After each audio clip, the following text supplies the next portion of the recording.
Well, it's a miraculous story of how one man's son overcame the odds after a serious car accident. Now, years after the incident, the family is telling their story. I still get emotional after all these years.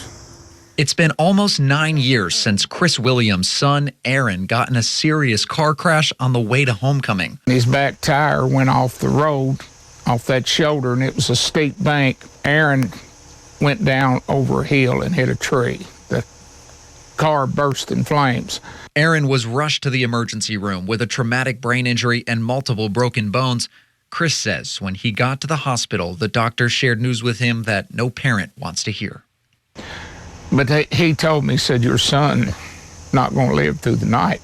You mean to tell me this boy is not going to live? I was just going to the hospital to get my son.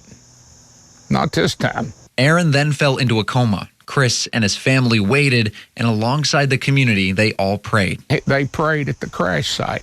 Back at the homecoming, they canceled homecoming. They went to churches, they went to schools in groups and started praying. Thousands of prayers came.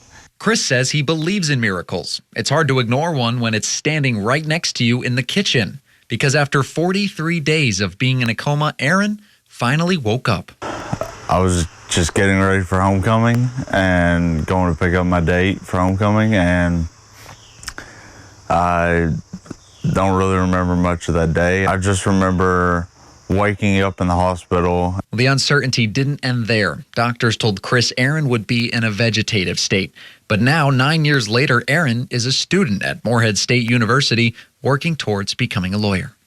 We'll see what God has in store for me, but my plan is to go to law school after I graduate from undergraduate.